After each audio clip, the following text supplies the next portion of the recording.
Pride and Prejudice by Jane Austen. Chapter 3.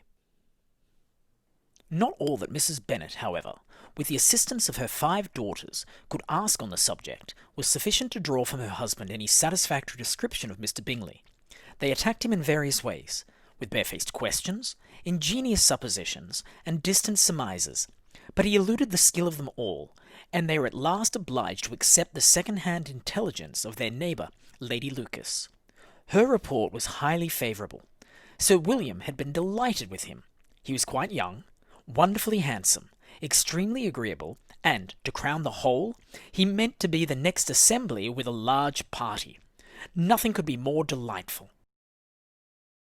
To be fond of dancing was a certain step towards falling in love, and very lively hopes of Mr Bingley's heart were entertained.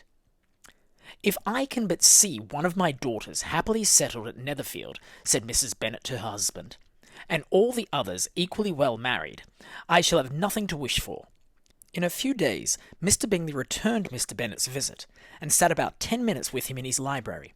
He had entertained hopes of being admitted to a sight of the young ladies, of whose beauty he had heard much, but he saw only the father. The ladies were somewhat more fortunate, for they had the advantage of ascertaining from an upper window that he wore a blue coat and rode a black horse. An invitation to dinner was soon afterwards dispatched, and already had Mrs Bennet planned the courses that were to do credit to her housekeeping, when an answer arrived which deferred it all. Mr Bingley was obliged to be in town the following day, and consequently unable to accept the honour of their invitation, etc. Mrs Bennet was quite disconcerted. She could not imagine what business he could have in town so soon after his arrival in Hertfordshire, and she began to fear that he might be always flying about from one place to another, and never settled at Netherfield as he ought to be. Lady Lucas quieted her fears a little by starting the idea of his being gone to London, only to get a large party for the ball, and a report soon followed that Mr Bingley was to bring 12 ladies and 7 gentlemen with him to the assembly. The girls grieved over such a number of ladies, but were comforted the day before the ball by hearing that instead of 12 he brought only 6 with him from London, his 5 sisters and a cousin, and when the party entered the assembly room it consisted of only 5 altogether: Mr Bingley, his 2 sisters, the husband of the eldest, and another young man. Mr Bingley was good-looking and gentlemanlike. He had a pleasant countenance and easy, unaffected manners. His sisters were fine women, with an air of decided fashion. His brother-in-law, Mr Hurst, merely looked the gentleman, but his friend, Mr Darcy, soon drew the attention of the room by his fine, tall person, handsome features, noble mien, and the report, which was in general circulation within 5 minutes after his entrance, of his having 10,000 a year. The gentlemen pronounced him to be a fine figure of a man. The ladies declared he was much handsomer than Mr Bingley, and he was looked at with great admiration for about half the evening, till his manners gave a disgust which turned the tide of his popularity, for he was discovered to be proud, to be above his company, and above being pleased, and not all his large estate in Derbyshire could then save him from having a most forbidding, disagreeable countenance, and being unworthy to be compared with his friend. Mr Bingley had soon made himself acquainted with all the principal people in the room. He was lively and unreserved, danced every dance, was angry that the ball closed so early, and talked of giving one himself at Netherfield. Such amiable qualities must speak for themselves. What a contrast between him and his friend! Mr Darcy danced only once with Mrs Hurst, and once with Miss Bingley, declined being introduced to any other lady, and spent the rest of the evening in walking about the room, speaking occasionally to one of his own party. His character was decided. He was the proudest, most disagreeable man in the world, and everybody hoped that he would never come there again.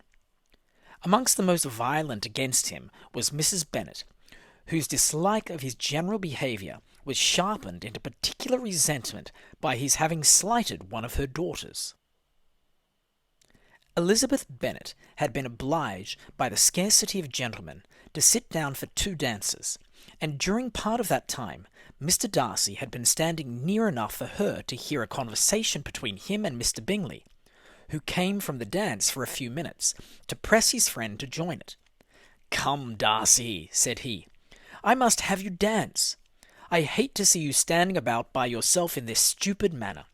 You had much better dance." "I certainly shall not. You know how I detest it, unless I am particularly acquainted with my partner. At such an assembly as this, it would be insupportable. Your sisters are engaged, and there is not another woman in the room who it would not be a punishment to me to stand up with." "I would not be so fastidious as you are," cried Mr Bingley, "for a kingdom. Upon my honour, I never met with so many pleasant girls in my life as I have this evening, and there are several of them, you see, uncommonly pretty." "You are dancing with the only handsome girl in the room," said Mr Darcy, looking at the eldest, Miss Bennet. "Oh, she is the most beautiful creature I ever beheld. But there is one of her sisters sitting down just behind you, who is very pretty, and I dare say very agreeable. Do let me ask my partner to introduce you." "Which do you mean?" And turning round, he looked for a moment at Elizabeth, till, catching her eye, he withdrew his own, and coldly said, "She is tolerable, but not handsome enough to tempt me. I am in no humour at present to give consequence to young ladies who are slighted by other men. You had better return to your partner and enjoy her smiles, for you are wasting your time with me." Mr Bingley followed his advice. Mr Darcy walked off, and Elizabeth remained with no very cordial feelings toward him. She told the story, however, with great spirit among her friends, for she had a lively, playful disposition, which delighted in anything ridiculous. The evening altogether passed off pleasantly to the whole family. Mrs Bennet had seen her eldest daughter much admired by the Netherfield party. Mr Bingley had danced with her twice, and she had been distinguished by her sisters. Jane was as much gratified by this as her mother could be, though in a quieter way. Elizabeth felt Jane's pleasure. Mary had heard herself mentioned to Miss Bingley as the most accomplished girl in the neighbourhood, and Catherine and Lydia had been fortunate enough never to be without partners, which was all that they had learnt to care for at the ball. They returned, therefore, in good spirits to Longbourn, the village where they lived, and of which they were the principal inhabitants. They found Mr Bennet still up. With a book he was regardless of time, and on the present occasion he had a good deal of curiosity as to the event of an evening which had raised such splendid expectations. He had rather hoped that his wife's view on the stranger would be disappointed, but he soon found out that he had a different story to hear. "Oh, my dear Mr Bennet," as she entered the room, "we have had a most delightful evening, a most excellent ball. I wish you had been there. Jane was so admired, nothing could be like it. Everybody said how well she looked, and Mr Bingley thought her quite beautiful, and danced with her twice.